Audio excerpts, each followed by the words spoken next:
Es la foto de familia en La Haya, Países Bajos, en una nueva cumbre de líderes de la Organización del Tratado del Atlántico Norte, la OTAN, y es la primera a la que asiste Donald Trump en su segundo periodo como presidente de los Estados Unidos y en medio de múltiples crisis como la situación en Gaza, el conflicto entre Israel e Irán y la guerra en Ucrania. Pero el tema más relevante responde precisamente a reclamos de larga data del mandatario estadounidense, el aumento del gasto de sus miembros en defensa y una nueva meta, 5% del Producto Interno Bruto destinado a defensa.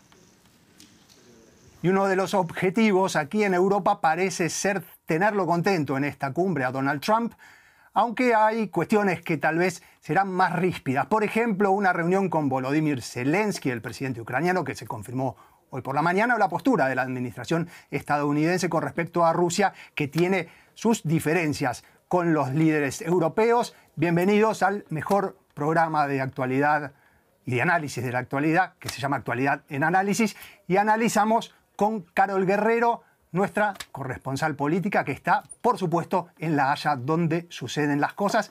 Y vamos a empezar con Carol, agradeciéndole por estar allí. Los temas claves, Carol, de esta cumbre son disuasión y defensa, apoyo a Ucrania y, con este tema vamos a comenzar, aumento del gasto en defensa y esta nueva meta que mencionábamos del 5%. ¿De qué se trata? ¿Cómo se compone o se compondría ese gasto en defensa, Carol? Hola Andrés, es un gusto saludarte desde esta cumbre de la OTAN aquí en La Haya. Pues sin duda que esa meta del 5% es el tema clave de esta cumbre en esta ocasión, Andrés. Ha sido un objetivo impuesto por el presidente de los Estados Unidos, Donald Trump. Recordemos que durante su primer mandato, él decía que si los países de la OTAN no estaban dispuestos a invertir por lo menos el 2% en defensa, pues que sencillamente su país no tendría mucho objetivo para los Estados Unidos mantenerse en la alianza. Pues ahora, como bien lo mencionas tú, él ha elevado la apuesta, lo ha llevado al 5%, una meta mucho más difícil de lograr. Apenas hasta 2024, de los 32 países que integran la alianza, solo 22 habían alcanzado ese 2%. Por supuesto, llegar al 5% será mucho más difícil. Y lo que ha hecho Mark Rutte, el jefe de la OTAN, es dividirlo en dos sectores. Por un lado, un 3,5% que deberá estar destinado a lo meramente militar, es decir, para la compra de drones, de tanques, de armas, de munición, y el otro 1,5% para que sea invertido, por ejemplo, en ciberseguridad, en digitalización, también en infraestructura vial y ferroviaria, entre otros. Esta es la forma que ha encontrado Rutte para poder convencer a todos los países. Lo ha logrado, al menos con la gran mayoría, de que acepten invertir este 5% de su PIB en defensa. Lo que dice Mark Rutte es que es la única forma de que se pueda proteger a las 1.000 millones de personas que viven en territorio de la OTAN. Sin embargo, pues aquí hemos escuchado voces de países que dicen que, bueno, que si será algo difícil, tienen 10 años para lograr este objetivo, es decir, hasta 2035, y lo que dice la OTAN es que cada año va a estar verificando a cada país para que se cumplan estos objetivos y ver cómo se están cumpliendo estos objetivos que los lleven al 5% del PIB de gasto en defensa, Andrés. Carol Guerrero, nuestra corresponsal política que está en La Haya, es quien nos cuenta esto. Estos objetivos del 5% del gasto en defensa, este impulso que se va a quedar plasmado hoy, probablemente no cuenta con el acuerdo de todos los miembros. Principalmente viene un desacuerdo desde España. Pedro Sánchez, presidente del gobierno español, dice que no irá más allá del 2,1%. Argumenta que esto le alcanza para cumplir las metas en cuanto a capacidades militares concretas. ¿Cómo se toman esta oposición en La Haya? Efectivamente, Andrés, mira, desde el jueves pasado, cuando el presidente de gobierno español, Pedro Sánchez, envió esa carta al jefe de la OTAN, Mark Rutte, en la que explicaba pues que sencillamente su país no puede alcanzar esa meta del 5%. Él decía además que le parecía un objetivo irracional y contraproducente porque, según él, puede ralentizar la economía española. Además, pues dice que esto sería inconcebible y un golpe al estado de bienestar en España, España, que tendría entonces que aumentar los impuestos a la clase media en su país y que también tendría que recortar prestaciones sociales. Con todos estos argumentos, pues él ha intentado convencer a Mark Rutte de que no puede llegar a ese 5%. Ha sido en realidad el único país que ha dicho que no, y pues esto no ha caído muy bien. Hemos escuchado críticas por parte, por ejemplo, por supuesto, del presidente de los Estados Unidos, Donald Trump, quien ya cuando venía viajando a La Haya en su avión presidencial ya estaba criticando a España por esta posición. Antes de la cumbre, también en la semana pasada, cuando Sánchez hizo estas declaraciones, pues ya él estaba diciendo que este era un problema que tenía que resolver la OTAN. Lo que dice la OTAN es que en realidad todos los países tienen que cumplir los objetivos trazados. Y aquí lo que muchos ven, Andrés, es que esta forma de actuar del presidente del gobierno español es más una estrategia política. Recordemos que Sánchez en este momento atraviesa una seria crisis en su país, una crisis por un escándalo de corrupción, y lo ven acá como una jugada política para no contrariar a sus socios de coalición, y que por eso prefiere contrariar a Donald Trump, que además sería algo que le puede resultar favorable de cara al sector progresista en España. Es decir, como esta actitud de prácticamente desafiar al mismísimo Donald Trump, pues que le puede aportar beneficios políticos. Yo te quisiera contar una anécdota, Andrés, porque me ha llamado mucho la atención. Esto nunca lo había visto antes en una cumbre de la OTAN, y es que aquí donde tú me ves, si pueden ver a mis espaldas, estamos en la sala de prensa, y por supuesto pues los periodistas que aquí asisten son de países que hacen todos parte de la OTAN, y algunos también que son socios de esta alianza. El nombre que más he escuchado, además del de Donald Trump, ha sido el de Pedro Sánchez en todos los idiomas. He escuchado a los colegas turcos hablar de Pedro Sánchez. No sé qué dicen, pero los escucho pronunciar Pedro Sánchez. Lo mismo con los colegas italianos, con los franceses, japoneses. Se me han acercado a preguntarme cómo deben pronunciar Pedro Sánchez. Es decir, Sánchez, con esta actitud de no acceder a pagar ese 5% que exige el presidente de los Estados Unidos, Donald Trump, se ha convertido también en uno de los protagonistas de esta cumbre. Ya veremos con qué resultados, Andrés. Veremos con qué resultados, porque también había un compromiso previo en los años anteriores del 2%, el que al principio era un compromiso informal, que tampoco todos cumplieron. Así que a partir de este compromiso que tal vez asuman hoy, hay que ver cómo se desarrollan en cada país miembro las dinámicas que lleven a un aumento efectivo de ese gasto o no. Hablabas de Donald Trump, un presidente que no para de comunicar ni en tierra, ni en el aire, ni en el avión. Algo dijo en el avión, entre otras cosas que dijo también importantes, en vuelo hacia La Haya, en respuesta a preguntas de periodistas, sobre el artículo 5, el artículo 5 del Tratado del Atlántico Norte. Dijo, ese artículo tiene muchas definiciones. Justamente, Carol, es el artículo que toca la cuestión de la defensa colectiva, es decir, la piedra angular del Tratado de la OTAN. ¿Cómo repercutió eso allí? ¿O pasó desapercibido? ¿O como una de estas expresiones de Trump que realmente no sabe uno cómo interpretarla?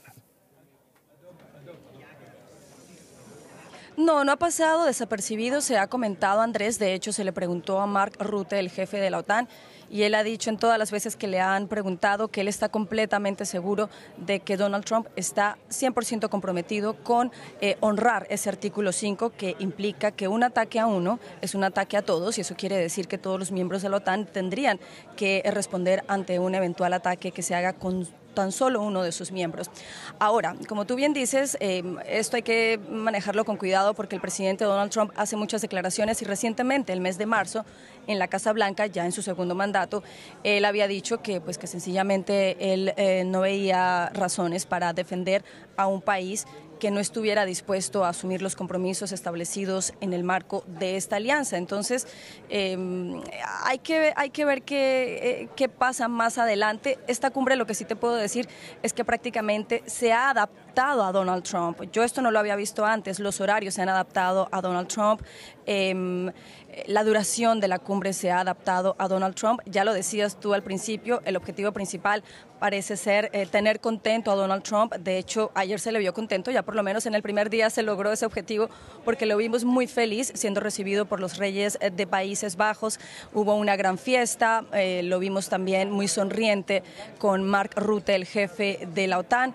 Y es que, Andrés, si nos vamos un poco a las cifras, se puede entender el por qué la alianza insiste tanto en mantener a Estados Unidos dentro de la OTAN. Y es que, por ejemplo, si miramos cuántos efectivos tiene el ejército de los Estados Unidos, supera el 1.000.000 de efectivos. Y si miramos cuántos miembros tiene el ejército alemán, apenas superan los 180.000. Aparte de eso, Estados Unidos tiene una ventaja muy grande ante los otros miembros de la OTAN en aspectos como tecnología, como también infraestructura, logística, de manera que al menos por ahora pues sí que se necesita a los Estados Unidos dentro de esta alianza, y por eso todo ha girado en torno a tener contento a Donald Trump. Otro de los temas que dicen acá los líderes de otros países es que precisamente es importante invertir este 5%, de que todos se comprometan con ello, porque eso les permitirá más independencia de Estados Unidos, pero pasarán muchos años antes de que ese objetivo se logre, Andrés. Bien, Carol Guerrero, el 5 es protagonista, 2025, 5% de meta del gasto, y artículo 5, recordemos, es inequívoco, un ataque a uno de los miembros, un ataque a toda la alianza. Lo que no es claro es cuál es la reacción que sigue a esto. Carol Guerrero, muchas gracias por estar ahí en La Haya, informarnos de todo esto. Te queda todavía largas horas de trabajo. Hasta la próxima. Hasta la próxima, Andrés. Gracias. Y como decíamos, es una cumbre, y nos contaba también Carol Guerrero, es una cumbre que se propuso tratar a Donald Trump entre algodones. El propio presidente estadounidense dijo antes de partir que esperaba vivir un periodo de calma con sus amigos europeos en La Haya luego de tantos días de tensión por la situación en Irán e Israel. Y el mensaje que le envió Mark Rutte, el secretario general de la OTAN, habrá contribuido a mejorar su humor. Vas camino de otro gran éxito en La Haya esta tarde, le dijo el secretario general de la Alianza Atlántica. No ha sido fácil, pero logramos que todos firmen el 5%. Europa, continúa Rutte, pagará a lo grande, como debe hacer. Y finaliza, y será tu triunfo, el triunfo de Donald Trump. Y de esto mismo hablaron también ambos, Trump y Rutte, en una breve comparecencia en La Haya hoy por la mañana. Los europeos y los canadienses van a equiparar su gasto en defensa con Estados Unidos. La idea no es que los contribuyentes estadounidenses paguen más, sino los europeos y los canadienses. Lo digo de verdad, y algunos me criticarán, pero cuando lo digo, luego me responden, tienes razón. Esto no habría pasado si no hubiera sido elegido en 2016 y reelegido el último año para volver a la Casa Blanca. Bueno, muchas gracias. Es un gran triunfo para todos. Vamos a ser equiparados en breve. Así debe ser. Y será un montón de dinero, un montón, para defensa. Un montón de dinero para defensa, decía Donald Trump, en compañía del secretario general de Organización del Atlántico Norte, Mark Rutte. Y continuamos nosotros con nuestro despliegue de corresponsales. Vamos a Berlín para hablar con Andreu Jerez, porque vamos a enfocarnos más en lo que tiene que ver con Alemania. Andreu, muchas gracias, como siempre, por estar. 5% de gasto para la defensa. Hasta hace poco, incluso en la anteúltima campaña electoral, discutíamos aquí en Alemania si el 2% era adecuado. Ahora hablamos de más del doble. 5% del Producto Bruto Interno, Andreu, se dice fácil. ¿Cómo se pasaría en Alemania alcanzar esa cifra? ¿Qué tal, Andrés? Bueno, los mecanismos van a ser dos, fundamentalmente. En primer lugar, una mayor adquisición o una mayor emisión de deuda pública. Recordemos que al final de la legislatura pasada, antes de la llegada de Merz al poder, el Parlamento Federal alemán aprobó levantar el freno a la deuda constitucional, lo que dio vía libre al actual gobierno del canciller Merz a poder endeudarse más. Digamos que lo que vamos a ver los próximos años es un fenómeno paralelo. Por una parte, Alemania va a aumentar paulatinamente su gasto en defensa y al mismo tiempo va también a aumentar su deuda pública. Solamente en los presupuestos de este año está previsto que Alemania se endeude por 80.000 millones de euros. A finales de esta década esa cifra superará ampliamente, si los planes van como está previsto, los 120.000 millones de euros. En segundo lugar, el segundo mecanismo va a ser inevitablemente el recorte de otras partidas. El gobierno federal insiste en que el mayor gasto en defensa no va a repercutir en otras partidas, pero por ejemplo el Süddeutsche Zeitung, un diario alemán, hacía cálculos esta misma semana y computaba que si se mantiene y se ejecuta ese 5% del PIB en gasto en defensa, dentro de pocos años Alemania gastará la mitad de su presupuesto federal solo la mitad de su presupuesto federal en pensiones y en defensa. Por tanto, eso va a obligar al gobierno alemán a tener que recortar en otras partidas. Los críticos advierten que probablemente va a recortes en sanidad, en educación o en gasto social. Por ejemplo, este año el gobierno federal ya ha anunciado un recorte de 1.000 millones de euros en ayuda al desarrollo. Por tanto, los recortes en otras partidas parecen inevitables. Porque además, y este es un detalle que por ahí es un poco ríspido para tocar, pero los intereses de todo lo que se gaste fuera de los presupuestos sí son pagados justamente por los presupuestos, es decir, no están exentos como por ejemplo el nuevo gasto hipermillonario en defensa, así que como decía Andreu, va a haber una dificultad allí. Esta es una de las razones, por supuesto, por la que evidentemente no solo en La Haya hay desacuerdos con este impulso al gasto en defensa, sino también aquí en Alemania. Andreu, ¿cómo son las posiciones dentro del escenario político alemán con respecto a este cambio? Bueno, podríamos decir que el llamado centro político del país, es decir, los conservadores de la Unión Conservadora de la CDU-CSU, del canciller Merz, los socialdemócratas del SPD y los verdes, apuestan por un rearme de Alemania, están de acuerdo o han creado un consenso en que Alemania tiene que estar más y mejor armada. Precisamente ese centro político, esos tres partidos, fueron los que apoyaron o los que votaron a favor de levantar el freno a la deuda en la pasada legislatura. Por tanto, está claro que ese es el consenso que controla ahora mismo, que domina ahora mismo el Parlamento alemán. En cuanto al resto de partidos, bueno, hay dos partidos, digamos, que se sitúan a los extremos del arco parlamentario que se oponen a ese rearme. Por una parte está la ultraderecha de Alternativa para Alemania, AfD, sus siglas en alemán, y luego están los postcomunistas de Die Linke. Ambos partidos se oponen por motivos bien diferentes. La ultraderecha dice que ese mayor gasto va a generar una deuda que van a tener que pagar finalmente los ciudadanos y que esa mayor emisión de deuda va a generar una inflación que acabará repercutiendo negativamente en la economía alemana. Y los comunistas de Die Linke o de la izquierda argumentan que ese mayor gasto en defensa va a repercutir inevitablemente en detrimento del gasto social y del estado del bienestar. Digamos que esas son las dos posturas que se están creando en Alemania. Luego, si miramos a lo que es la opinión pública, las recientes encuestas demoscópicas apuntan que aproximadamente una mitad de la población de Alemania está de acuerdo en que el país se rearme. Pero si vamos al detalle, veremos que los simpatizantes de AfD y de Die Linke, es decir, de los dos partidos que se oponen a ese rearme, más de la mitad de los simpatizantes de esos dos partidos se oponen al rearme, mientras que los simpatizantes del resto de partidos con representación parlamentaria, más del 60%, está a favor. Todo este debate en torno al rearme alemán está generando, como vemos, una brecha en la opinión pública y en la política alemana. Es Andreu Jerez, nuestro corresponsal político y analista político en Berlín.